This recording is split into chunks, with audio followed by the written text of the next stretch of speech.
decided that you're not going to allow your circumstances to define you. You've decided that you're not going to allow the events, the things, the people, life, determine who you become.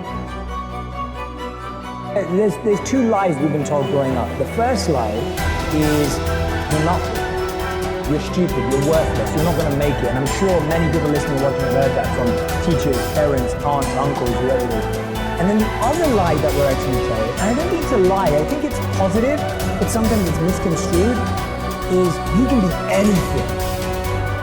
And we all know that's not true too. And it's unfair because sometimes people get misled. And the Dharma point of view is you can't be anything you want, but you can be everything you are. And what I mean by that is you have a genius, a potential, a power inside of you that you don't know yet. Why? Because you're inexperienced. It's not that you're unqualified, it's your inexperience. So people are saying, I'm stuck. I don't know where my life's going. I don't know what my purpose is. So you're perceiving yourself to be unqualified or underqualified. Actually, you're just inexperienced. You just haven't done enough things to let the magnet of your life tell you what it's attracted to. A man is about responsibility. And I think a man, a true man, knows he's the head but plays, the tail. Here's what I'm asking you to do. Walk away from the 97%. Don't use their vocabulary. Don't use their excuses. Don't go where they go. Don't do what they do. Don't talk like they talk. It's not what happens that determines the major part of your future. The key is what you do about it. If you will start that process of change, do something different the next 90 days than you did the last 90 days. Like picking up the books to read. Since we cannot change the circumstances, but we can change ourselves. What you have at the moment, you've attracted by the person you become. If you will change, everything will change for you. To have more, you simply have to become more. Start working on yourself, making these personal changes. It'll all change. You can be given the best opportunity in the world. And if you're not willing to work, nothing works. You want to get your work ethic so high that people actually admire you. I'm going to ask you a question right now. Do people know you because of your unbelievable work ethic? If you can't answer yes to that, man, you're not going to get in that top 10%. Dude, people need to know you for one major thing first. He works. The guy's there every day. The guy's pushing and shoving. Because the truth is, no matter how good your ideas are, how good your art is, if you're not working, man, if you're not vibrating at a frequency that people say, my God, how does that guy do all that? If you're not vibrating at that rate, tremendous work ethic, it's just a muscle now, and it's just a discipline in your life, and it's a way. But if you're not working at that level, you're not going to make it. Get your work ethic again, man. It's the American way. Work ethic.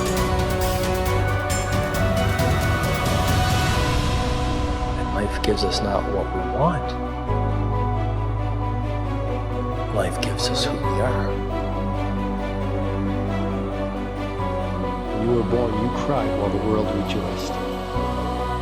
Live your life in such a way that when you die, the world cries while you rejoice. So, now what else would help you to be attractive to the marketplace besides more than one skill and more than one languages? I've divided it into five simple, basic fundamentals of ideas to ponder and think about that will increase your value to the marketplace.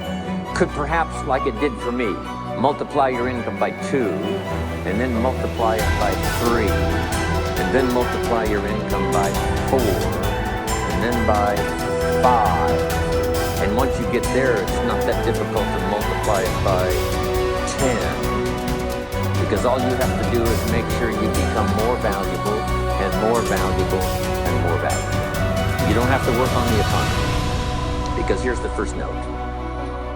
Each person's income is determined primarily by their philosophy, not by the economy.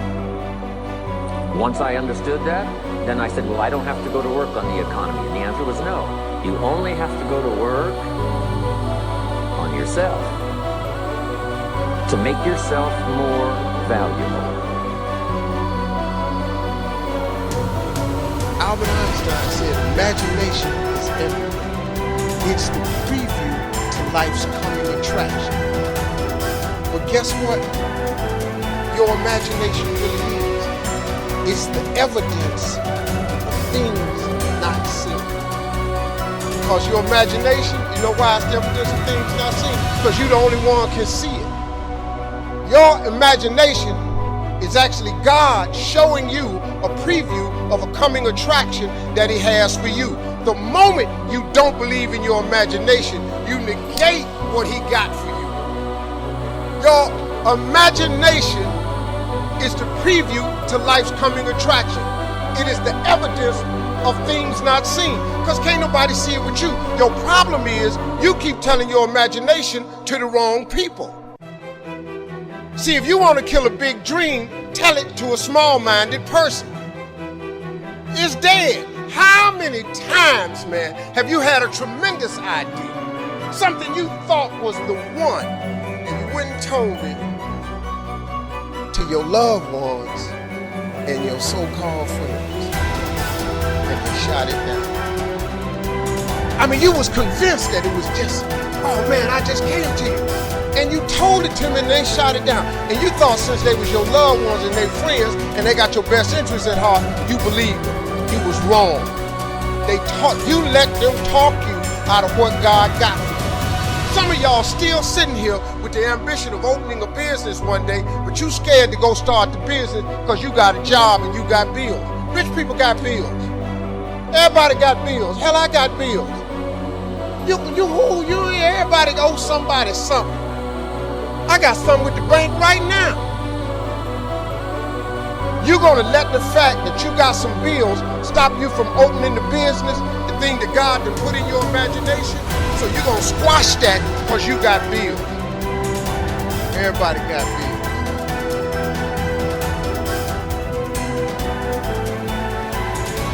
The real life is in your imagination. Can you grab what I'm talking about? Even have the education you all have. I flunked out of school. I ain't got no education. I don't use 4-syllable words. The only 4-syllable word I know is my bank account. What I'm sharing with you is stuff that everybody can apply today. If you are sitting in here thinking that you're too old to listen to what Steve, hell, I'm 60. I'm 60 years old. But I still rely on my imagination. See, if you think you're too old to make it, let me give you a prime example. Colonel Sanders. Colonel Sanders has been frying chicken his whole life. He was telling everybody he had the best chicken in the world. Ain't nobody believed him. They turned him down everywhere. Colonel Sanders didn't get a franchise till he was in his 60s. Kentucky Fried Chicken sell more chicken than anybody in the world today. So if you're sitting here thinking because you got a little gray on you, you're too late. As long as God waking you up in the morning, that's the sign that He ain't through with you. So what you tripping for? You sitting up in here like God can't do nothing for you because you 60. Man, you know what I'm asking God for right now? And I'm 60. If you could see my vision board, you would be blown away. Because I got enough right now. I really know. But I ain't in the need business. I'm in the want business. Ain't nothing wrong with wanting something. Quit going down to these churches y'all sitting up in here going down to, keeping you in these little boxes. God got a big life for you. The only person look, and I love church. Don't get me wrong, I'm not knocking church. Don't tweet that. Steve don't care for the church no more. I didn't say that. Don't go down there, memorize all these scriptures, and then don't apply none of them to your life. That's what I'm talking about. Quit going down there just to go, and just get a couple of scriptures and apply them to you. The smallest scripture I ever read changed my life. The scripture real simple. You have not because you asked now. You see, successful people, we don't use hope as a strategy, because the minute you use the word hope, what you're saying is you have no power, you have no control over the outcome. When you give away that responsibility, you also give away that power. You have no control, you have no choice. Because people perform better when there's no safety net. People perform better in sports and everything else if you don't have a plan B. I'm telling you, I've never ever had a plan B. Most of us, we struggle with those things. And say, you know what? But once I get rich and I get powerful, then I'll feel good. So while you're out there striving for success, going for it, even though you feel insecure a lot, you say, I know why. It's because I don't have success yet. And that's the key, because it means that we tried. It means that we got up. It means that we cured our fear by taking action over and over and over. What will come, and whatever it is, I'm gonna learn from it. You guys, remember, if you want to be successful, learn from the other people's mistakes. Don't learn from the successful stories. I need you to be self-aware. So I need you to remember that you are always learning. In life, you are always learning. And I need you to believe in yourself. I need you to see yourself capable, lovable, and unconditionally worthy of your future. You can go after whatever you want. You just cannot deny anyone else to go after whatever they want. You don't have to wait in line. You don't have to do it the way everybody else has done it. You can do it your way. You can break the rules. You just can't get in the way of somebody else getting what they want. The things that define you as successful existed long before you were becoming successful. The relationship with your family, the health in your body, the ability to command your arm to raise and it raises, the ability to smell the roses and to enjoy laughter, to laugh until your belly hurts, the ability to have faith and pray and see and believe in the unseen. Figure out who you are, don't apologize for who you are, and then become even greater than you naturally are at what you are. So many people float down the river of life without ever even putting their paddles in the water, just hoping and praying and dreaming and wishing that they're going to end up somewhere good. Guys, that's not how life works. You know, you have paddles in your boat, you just got to learn to use them.